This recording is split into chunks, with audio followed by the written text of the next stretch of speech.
Hi and welcome to a Drift Cars JP video. Today we're going to be showing you a step-by-step guide on how to do an oil change on a 2010 Toyota Kluger 3.5 litre V6 petrol.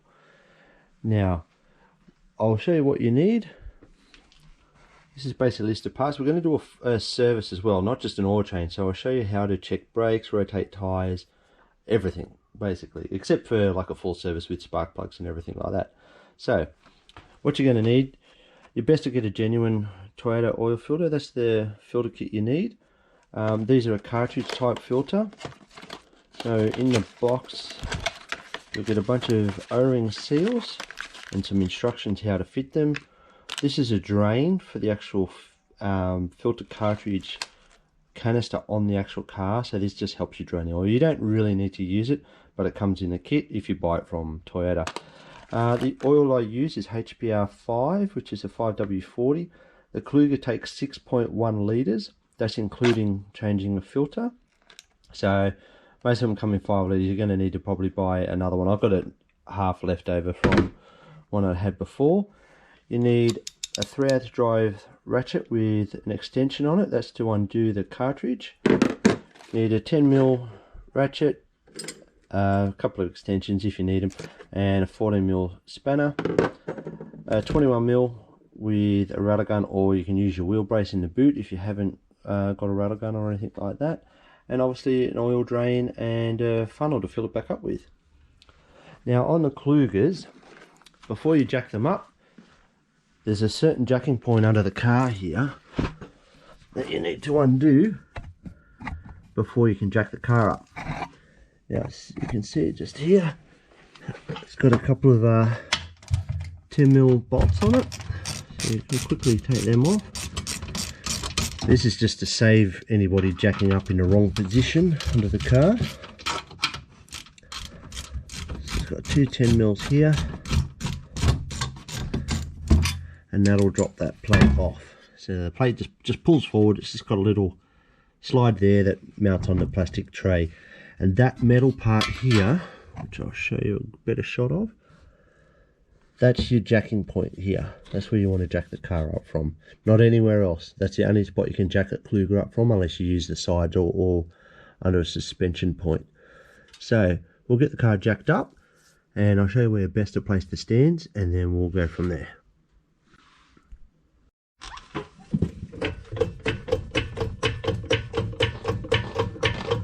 You don't need to jack these up too high, just enough so you can get the front wheels off the ground, but make sure you go high enough that once you jack the back of the car up to rotate the tyres, that the front doesn't tilt back down and the tyres are touching the ground.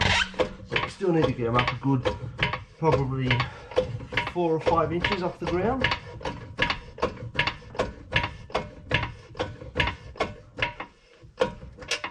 Probably do about there. We'll come around here. I'll show you the best point. On a Kluger, you're probably best to put it on these rails here, and make sure you get always use your jack stands. Don't use anything else. It's just not worth your safety.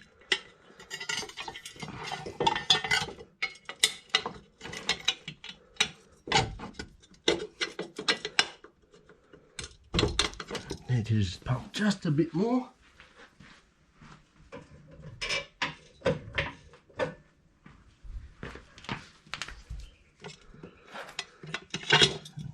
In there, and then we'll just do the same on the other side. Okay, now we've got it jacked up. We'll get the bonnet open. It's a good time to have a quick look underneath. Just make sure anything's not leaking. Check all your levels. Make sure your coolant's at the right level on the bottle.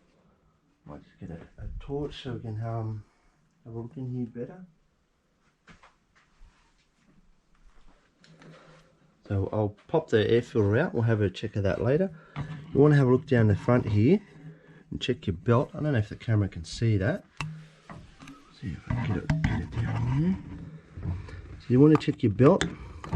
See the ribs on the belt down the very bottom there. You just want to make sure there's no cracks in the belt. It doesn't mean the belt's going to break if there's got cracks in it, but it's time to replace it if it's got any cracks. You can see my belt's got no cracks in it or anything like that. You also want to check all around your coolant hoses. Make sure there's no weeping or any leaks. Klugers are pretty common, and most Toyotas, because they use the red coolant, they always get a bit of this slight leak around the overflow cap. That's fine. You can wash that off when you give it a wash and stuff like that. Now, changing oil, there's two ways that I kind of like to do it. If you have to start the car up before you bring it in, you need to run it and let it get hot. If you're going to jack it up and it's been sitting overnight, don't worry about running it, but you'll need to give it a good half an hour drain. So the reason you want it hot is because you want all the oil to run down to the bottom of the sump quickly, and once you take the plug out, it's all going to run out pretty quickly. But if you've got heaps of time and you're not in a rush to do it, you can just take the plug out with the oil cold, as long as you haven't started it, because if you started it, it pumps the oil up through the engine and it will take a long time for it to drain down. But if it's sat overnight, all the hot oil when you last drove it would have all dropped to the very bottom of the pan, but you just need to give it a good, like I said, half an hour until literally nothing more is dripping out. Now, when I drain them, I always like to just crack the oil cap, just undo it, just sit it there like that so nothing can drop in it. It just saves it creating any type of vacuum or anything like that when you're draining the fresh oil, the old oil I should say, out of the bottom. And I always just pop the dipstick up just so I remember to double check it once I've finished. So this is a good time. You want to check your brake fluid, make sure it's not dark as dark. This will be due next service. Make sure the levels are fine. Generally, if the level's down quite low, you probably need pads. It's not normally a leak. It'll mean that you need front and rear pads done on the car. Okay, so we'll jump underneath, get on our lay board.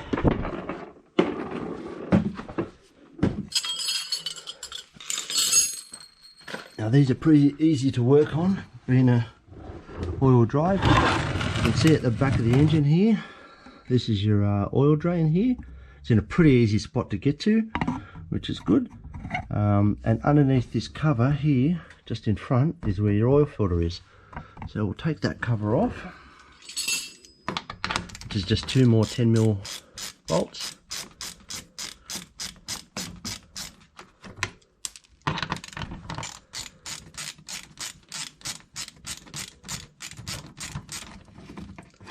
Okay, that just slides out as well.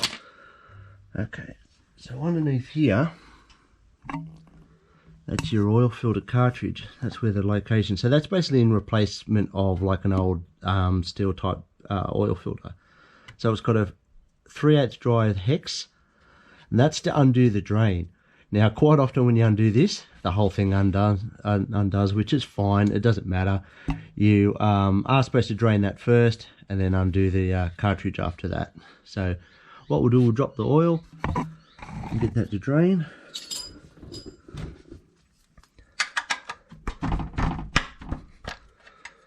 Now, they never should be overly tight, and when you do them back up, you don't hit them to be crazy tight. It's only holding oil in. As long as it's nipped up and it's not loose, you're fine. Now we'll drop the oil. Now I'll let that drain for a while. We'll undo the oil filter as well at the same time. We'll let them all drain while we jack the back up and rotate the tyres and check the brakes and everything like that while it's draining. So you don't want to rush it. You've got plenty of time, or you want to have plenty of time to let the oil drain. So you should have enough room with your container to get it up underneath the cartridge here as well. I'll see if I can angle that up so we can sort of see where I am. Okay, so you want to put your 3/8 drive ratchet in the hole there. Now I'll try and do this one-handed, which I might have to just put the camera down for a sec, or drop it. That's why it's super tight, and as you see, it's undone the whole thing, which is fine. Once we get it out, we can get it on the bench, and then we can. The only problem is, because it does the whole thing, you'll make a mess. Which, once we get it down and it starts draining, we'll just let it sit for a while. So don't take the filter straight off. Just let it sit there and drain as much of its oil off before you pull it off. You see it's just starting to run out now. So what we're best off doing, we'll just leave that for a while now and just let that drain, and then we'll get the back jacked up. And I will show you, once we've got the wheels off, how to check the brakes and CV boots and bushes and all that sort of stuff as well. Okay, now to jack the back up, we've got to jack it up from underneath the diff. I'll get underneath there. See my Honda's sitting out the front waiting for parts. Not much happening there at the moment, which is a shame, but I'm hoping some parts will arrive this week or early next week. I think everybody's in the same boat. Everything's very slow because of the coronavirus, and then Australia Post is taking their time with everything else as well.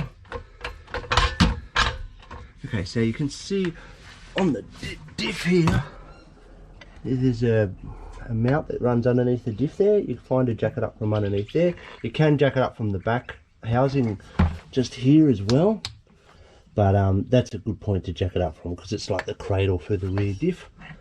So we'll jack it up from there. We'll get some stands underneath the back.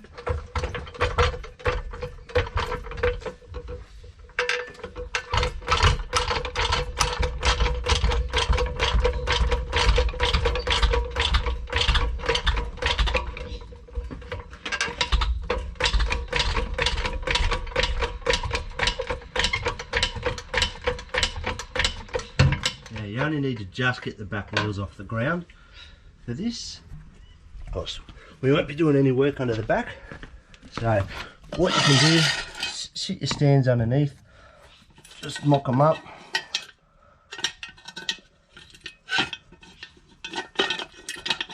And then just sit them under the point where if the car does drop, that's where it'll land.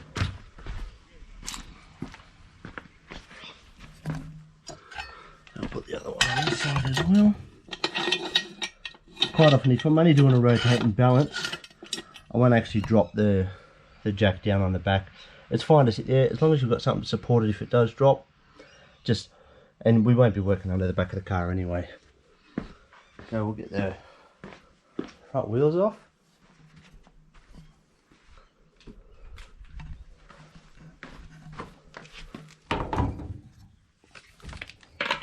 Now, if you don't have a rattle gun, you need to have undone your wheel nuts on the ground first. Otherwise you won't be able to get them off, unless you've got somebody that's there to put their foot on the brake for you. So we'll get these.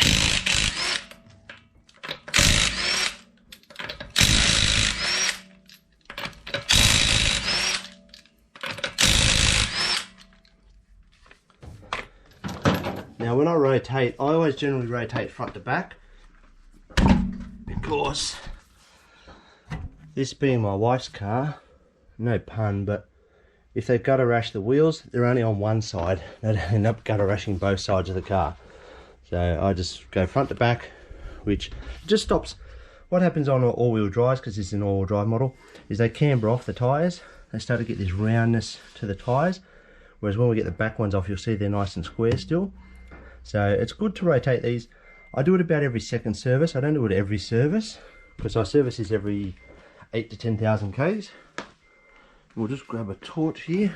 I'll show you what to check inside here too.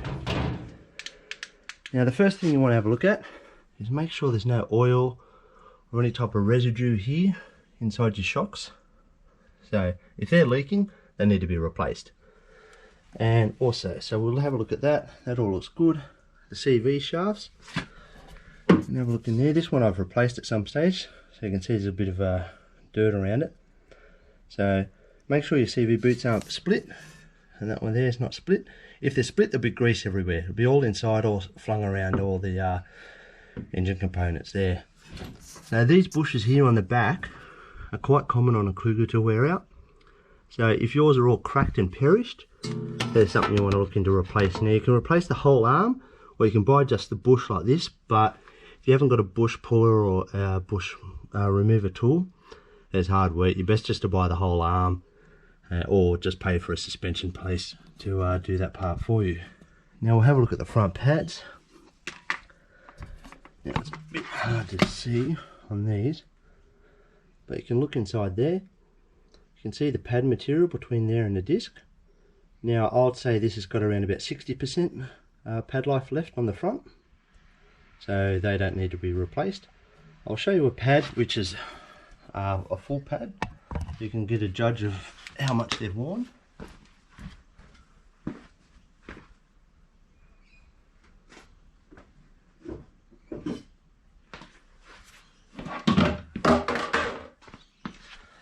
So here's a full brand new brake pad. So you can kind of judge between, I'll see if I can hold this with one hand. You can judge how much pad's there compared to how much pad is still left on there. So as a mechanic, we'd give that, like I say, at about 50 to 60% left pads left on the front. So average on Klugers do around about 20 to 30,000 Ks for a set of front pads.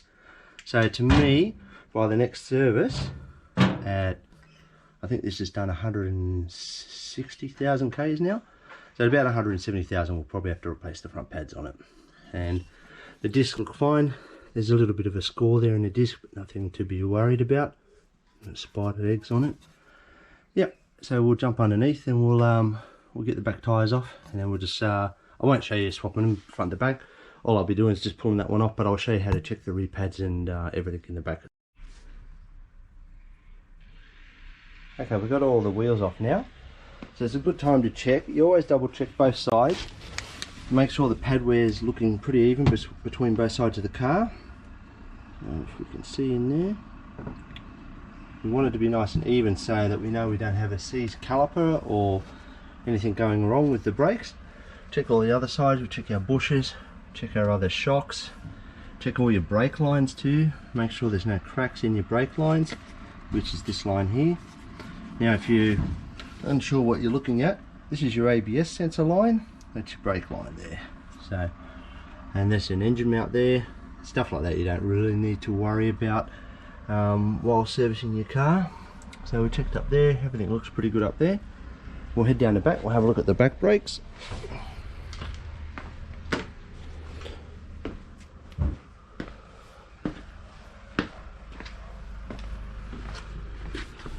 Okay, let's have a look in the rear here.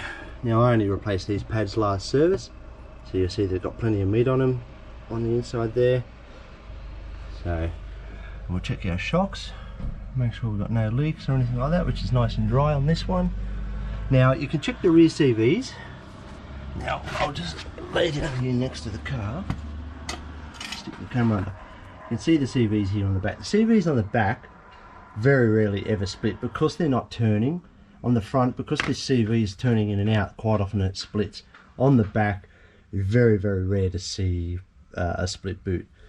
Now while you're here, you want to just check to make sure the diff's not leaking. This service we're not changing any of the diff or auto oils or anything like that. We're just doing a general service. And that's about it underneath the car.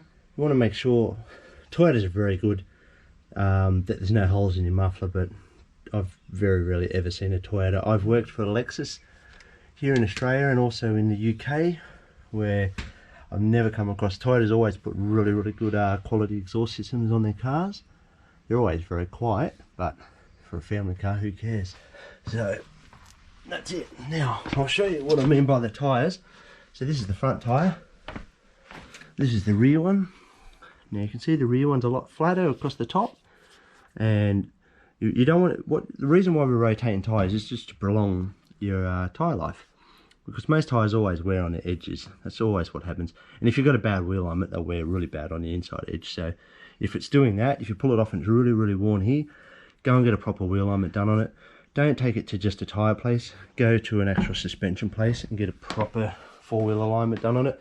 Not to knock any of the tyre places, but my experience over the years, most actual wheel aligned places that do suspension work do a proper wheel alignment on the car. So not to knock any of you tyre guys out there, but I know you guys are under the pump and in a hurry, whereas you pay a lot more. Like a wheel alignment at a tyre shop would be about 30 bucks, whereas if you actually go to a suspension store, you'll probably pay close to 100, 120 bucks for a wheel alignment.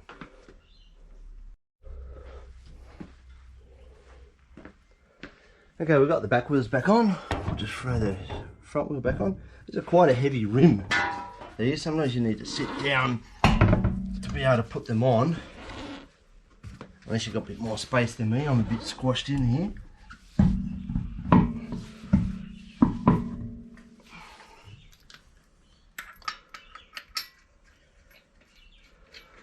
Now always stoke the wheel nuts up by hand. It's not worth it at the end of the job, even if you do have a rattle gun, stripping a wheel nut and having to pull half the hub apart just to get a stud out. So just put them all on by hand, just easier. And your first one, you always just let it seat, then go in a crisscross pattern, get them all to seat first, and then go hard on them after that. So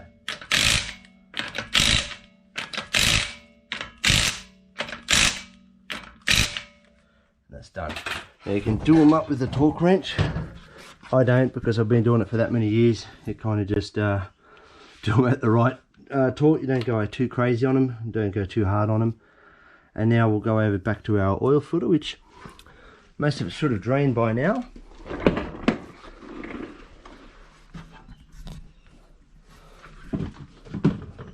Let's get a rag ready. We drop the filter down. Gonna make a bit of a mess. Okay, so we can see it stopped dripping, but you'll still get it all over your hands, especially because the drain part doesn't come out. Now, put that down, and there's your filter there.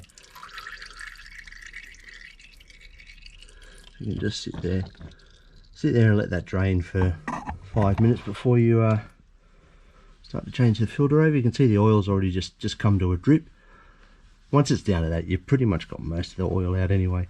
You give it another 20 minutes. By the time we do the filter and that, it'll have drained enough for us to put it back together. Now you need to put if you can, once you get your sun plug off, get yourself a new washer. I haven't actually got one on me, but they normally last a couple of services. You don't need to change it every service, but when you do go to the shop and get yourself one of the little fibre washers for it. They're only like about 50 cents or something like that. Just give it a nice clean before you put it back on. Now while you're under here, it's a good time just to check for leaks. Something's nice and clean on this, so you'd see a leak if there was anything. And have a look inside this part of the engine here. I don't know if you can see in there, but just make sure there's no leaks coming from your front main seal or anything like that. The trouble is with these, because everything's covered and hidden, it's a bit hard for you to see in there, but you want to check in here. I'll just find where my torches disappeared to. Like everything when you're in the garage, you have something for 2 seconds and they disappear, I'm sure of it. Have a look where my torch has gone. Nowhere to be seen. I think it's down the back here. There we go, they're both congregating together. That's against the coronavirus rules. It should have been 1.5 apart, those two. Now, jump back underneath here. This whole job should only take you about an hour, really all up. So we can see in here, this is the front of your gearbox. If there's any oil through there, you need to take it to Toyota, or pull the gearbox out yourself if you feel that way inclined. That's the automatic transmission pan in there as well. You can see that if the camera focuses on it. Now you want to check if there's any leaking or weeping around that. If it's just weeping, don't worry about it. If it's actually leaking, yeah, you might have an issue. Same as there with your transfer up the back there. Make sure that's not all covered in oil. Now one other thing I'll show you on these, which I ran into it as a problem already, is that the tail shafts leak on these, coming out of the transfer. Now, if you have a leak here, across the back of the transfer case here, mine's a little bit damp there, I've repaired it. It's not actually the seal in the gearbox, it's actually the tail shaft yoke. You can see I've put sealant in here, which is the Toyota sealant. Is that there's like a Welsh plug cap in the back of the tail shaft yoke, and that's what leaks on them. Now that part there I think is about $800 from Toyota. When I get time I'll actually pour it right out and clean it all up properly and reseal it. It's not as bad as what it was, because I got it and I thought, the seal's leaking. That's where you can see there's like burnt oil here on the exhaust. And I put it all apart just to find it's not actually the seal, it's actually there inside the tail shaft yoke. So if a quick fix, if you're at home, degrease the hell out of it all inside there, and get some gloves, make sure it's all dry, and put some sealant. But you've got to pick the right type of sealant too. I always use a Toyota sealant, which is about 50 bucks a tube, but it just seems to work. And then seal inside. You can get your finger in there, like enough to be able to put some sealant in it. So, and while you're here, also you can check your tail shaft bushings. Make sure they're all nice and firm, not worn out. In this part here's what wears out on them. Depends on how many Ks you've done. This hasn't done enough Ks to wear that out yet. And that's about it. You can just general, you just go for a general look underneath the car.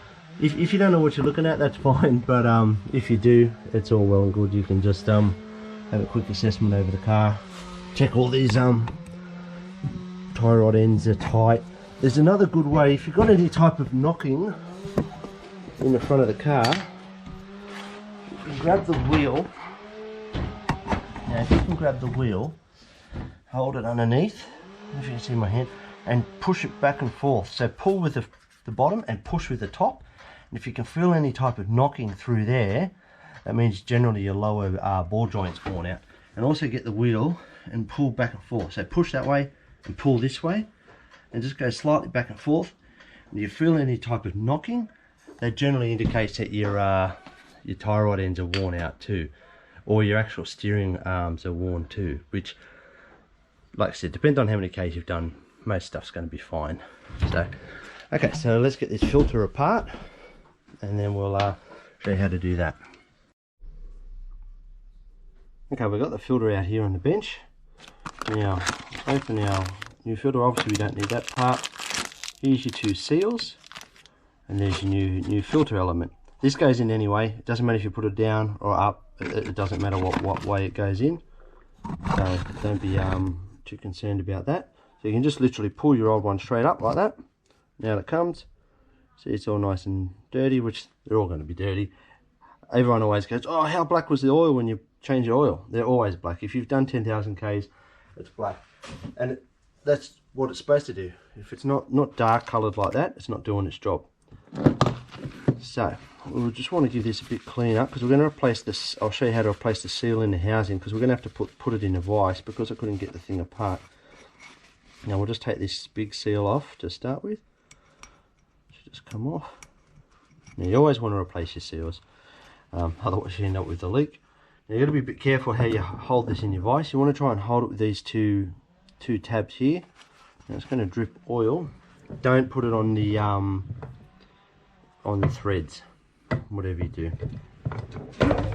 So we should be able to get that in there.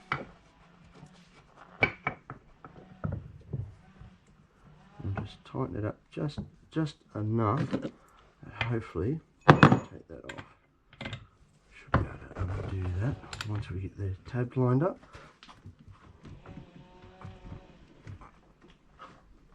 Oh, that's tight. Someone didn't want that to come off. Right, so now we've got that off. So that part just unscrews. Then you'll have a little O-ring seal in there. You want to give that a clean off too. So we'll just pop that seal out. That's your other seal there. You got a little bit of oil in here. Come out. Now, if you can get that undone on the car, great, because that's the idea. The idea of this part here is that you push that inside there, like that, when it actually clips in, like that. That's how it's supposed to be. So then that'll drain out. You should, and you can put a little bit of a hose on there as well. So you can pop that back out.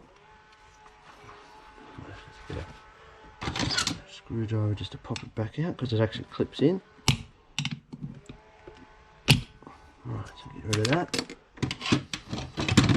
So this is your time for cleaning. I'm going to give all inside there a good clean. Same as in here. Make sure you use a fresh piece of towel. Don't get an old piece that you've had for 10 years and it's got metal or anything like that on it. So you want to have a nice fresh, even just use paper towel from inside the house, that's fine.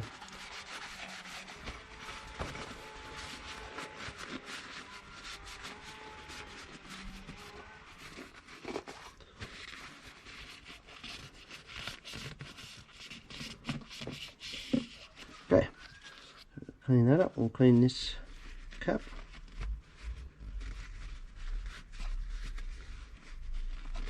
Not a very exciting video today, like I said, but I thought I might as well share a bit of knowledge with people, and if it helps you out by servicing your car, save you a little bit of money, which is great. So that seal, you just pop it in. You don't need to put anything on it, no lube or anything like that. Just make sure it sits in nice and firm in its little ridge there, and then we just sit that on. We won't put this on tight because we're going to put it back in the car, and we'll just nip it up once it's in the car. Then put your outer seal on, just roll it over, make sure it sits in the, you got to make sure it sits in the bottom groove there. So once it's in the groove, just give it a bit of a spin, make sure it just sits there and it's not twisted or tight or anything like that. Got a bit more of a wipe down. Now, so here's your new filter. Like I said, it doesn't matter what way it goes on. Just put it on, push it in. This is spring loaded, just so you don't think you've broken anything like that. It doesn't spin, so if it spins, it's broken. But that's how it sits there like that. So we'll grab that and we'll throw it back in.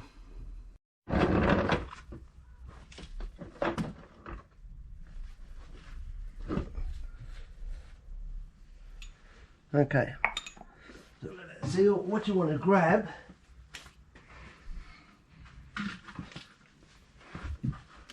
your oil. You just want to put a little bit on your finger. Obviously make sure your finger's clean. So just put a little bit of oil on your finger and just run it around that seal so it gets a nice seal once it goes in. You don't need to prime them or fill them up with oil or anything like that. The old days you might have, but these days you don't need to.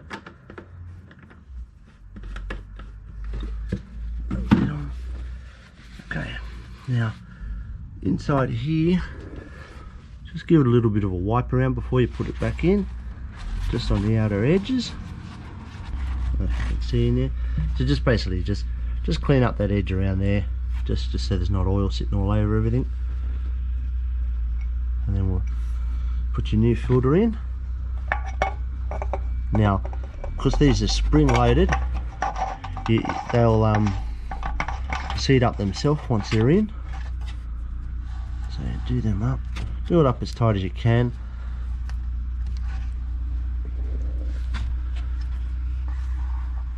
Now, you can buy an actual Toyota tool for this. I haven't actually got the one for this car, so I'll nip it up with the 3/8 socket, the ratchet, sorry.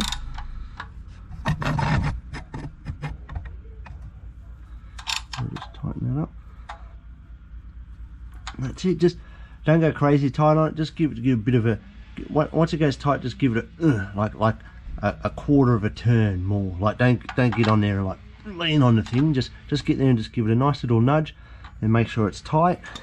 And that's it. Don't go over the top with tightening any of that sort of stuff up. It doesn't need it. Same with your sump plug. Now when we go to put that in, it's pretty much stopped dripping. Just wipe the little last drip off there. Put your sump plug back in. This is your 14mm.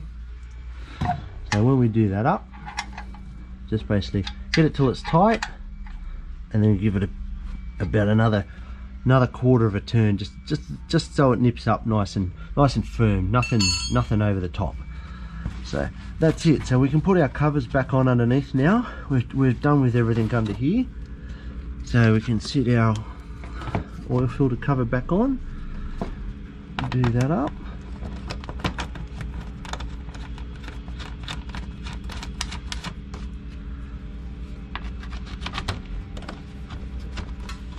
Yeah.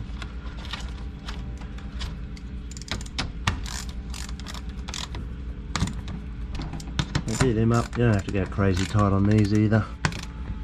Mine's missing a plastic plug. I might have to go and find a plastic plug for this cover somewhere.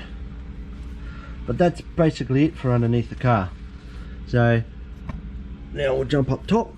We'll fill it up with oil.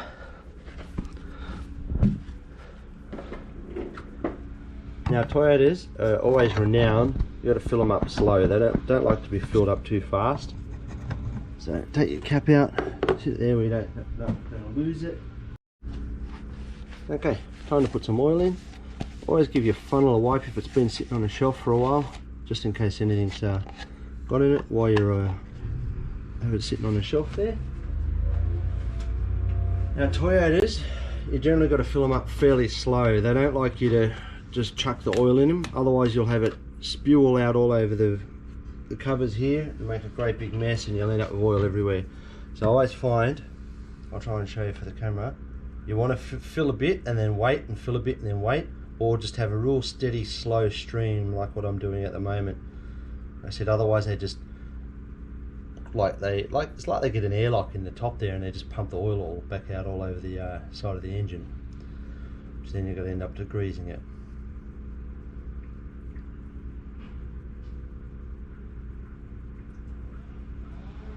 So I won't film the whole lot of this. I'll cut back once we've all filled up.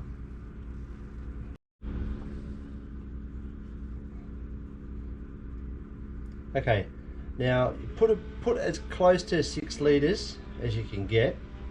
You don't have to go right on. Like if you stop at about 5.5, that's fine. So that's about 6 litres that I've put in so far. Some cars seem to, even though the specifications say 6.1 litres, sometimes you'll only put 5.8 in or something like that. It's just, you might have a little bit left over, it just might be on the hill you've got it parked on while you're changing your oil. So there, so what we'll do, put the cap back on. Doesn't matter if you leave the dipstick just sitting out, so just nip your cap back up. Now what we'll do, we'll come around and we'll start the car up. Show you what you want to look for. So what I'll do is I'll just put the accessories on. Key's not detected, but it's in the center console.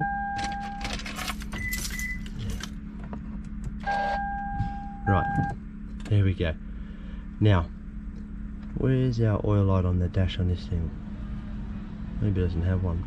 I'm sure it has one somewhere. Now we'll start it up. Just want to let it run for a little bit. Obviously these don't have an oil pressure light. I thought they did, but this is my wife's car, so I don't actually spend that much time in this one. Okay, so let it run for at least good 30-40 seconds, just until it gets oil pressure and it starts pumping oil all the way around the car. Okay, that's probably all do. So we've done 146,000 Ks on this one. So we'll jump out, we'll now we've got to remember it is jacked up still at the front. So what we'll do is clean the dipstick off.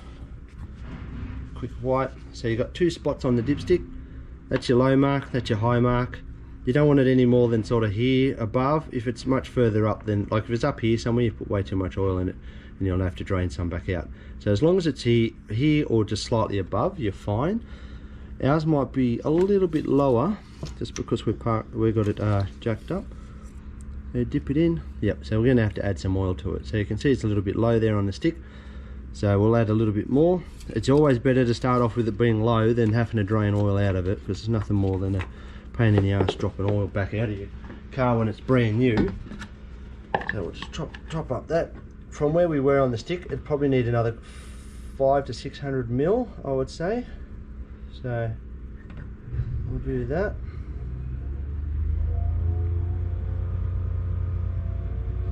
Probably do about there.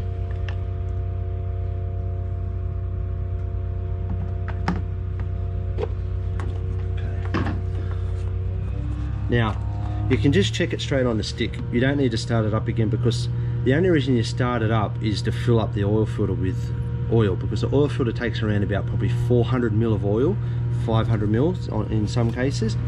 So you don't need to start it again when you're just topping it up. It may take a couple of seconds for it to drop back down to the sump so you get the correct reading. So see, we've come up a little bit. Now I'll just put a touch more in it, and that'll probably do, because you've got to take into account that it's actually sitting up on stands. So we'll just put a little bit more in it, and that'll probably take us up to about right on the 6.1 from how much I had left over in this other container. So we'll check the air filter next, and that's pretty much it. That's the only other thing left to do, is have a check underneath after you finish. Make sure nothing's leaking oil, just in case you've made a mistake and done something wrong, and then you've got to go back to the start of the video and work out what you've done wrong or haven't tightened up. So we'll just check that again.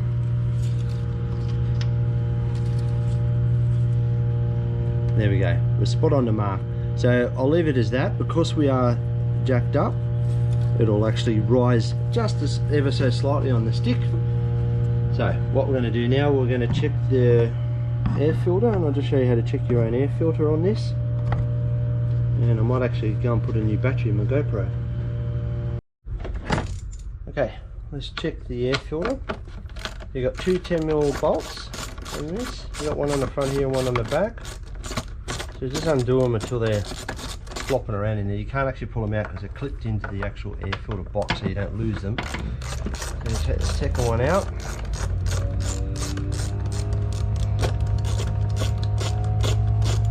As far out as you can. Okay, so there we go. So it should lift up.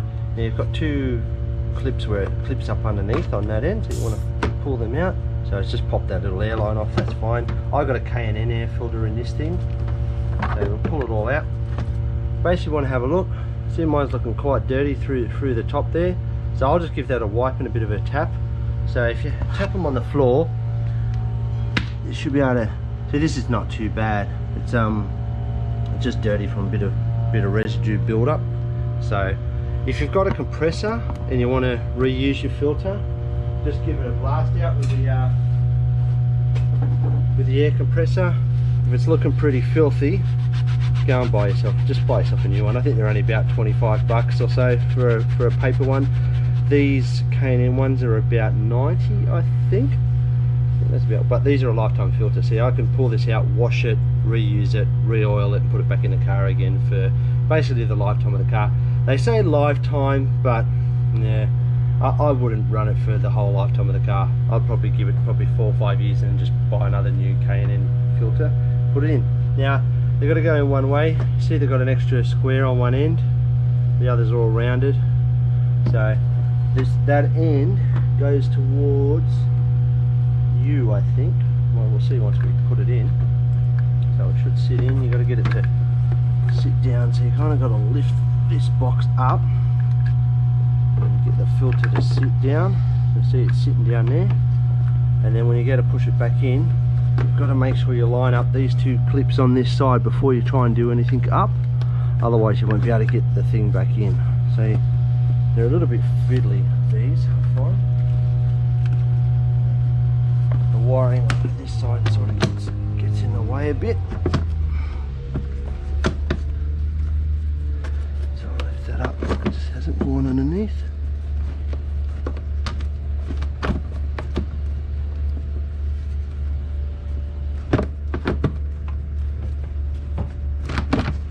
There we go. So you can see they're not the easiest to pop straight back in, sort of thing. So you got to make sure, if you did knock a vacuum line off like I did, which you heard it go psh, just make sure you push that back on. Yeah. And then our two 10mm, they should locate, so you should be able to hold that down. They should find their home. So once you get one started on the front here, like that, go over and get the back one started as well. Don't do one all the way up until you've got one started, otherwise you'll find it harder to locate the second bolt. So not overly tight on these either, it's only plastic, remember, so just firm like that, and then a little bit of a turn on it. That's it. Make sure it's all nice and solid. Make sure you haven't pulled any of the hoses off or any of the wires or anything like that. I've had to just remove this relay because I've got a light bar on the front, so I've just got to put that back in.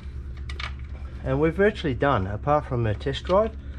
That's the filter number that you need to order if you want to order a genuine Toyota oil filter kit, which I recommend you do. You can go and buy aftermarket ones, but these are pretty cheap anyway. I think these are around about $15 Australian, and that's from Toyota. So we'll do this up, and I'll just show you. I've drained all the old oil into 2 old containers. Don't throw the oil in the bin. If you're into cars and stuff like that, you want to keep these things on the road. So drain it, and you can drop it off at most of your local waste recycling centres. Will take up to 20 litres for free. So once you've got 20 litres accumulated, go and drop it off there, and yeah, save the environment, sort of thing. Like I said, it's just not very good to throw it in your garbage bin. So that's basically it. So that's our service done on a Toyota Kluger. Obviously, if you've got someone else with you, get them to check your lights, check your brake lights, if your wipers need to be doing, etc. like that. This is just basically if you're on your own doing a service by yourself. So we've checked all leaks, we've done all our wheels all up. What we've got to do, we've got to put that tray back on underneath after we've dropped the car back down, and then take it for a test drive, and you're done. So if you find the video helpful, please subscribe to my channel. It helps me know that people are happy with what I'm doing, and also inspires me to do more videos. This is a bit of a slow video, like I said from before. I just thought I'll do a service video on my wife's Kluger. It's just something for people to look up and help them out while they're working on their own vehicles. All the racing stuff, we hope it's going to get going soon. I reckon probably September before we actually can start racing the Honda. That's if you want to check out some of my other videos. And yeah, so give me a subscribe, give me a like, mention any comments on the video. If you want to know anything about how to fix on your Kluger or any issues you're having with the Kluger, if I can help, let me know. I was a Lexus technician for around about 4 years here in Australia, and also a couple of years over in the UK. And I've been a mechanic since 1995, so I've had plenty of years experience working with mostly Jap stuff as well, so which is the best stuff anyway. So okay, cool, thank you very much for watching, and yeah, hit the like button and subscribe to the videos. Cheers, bye.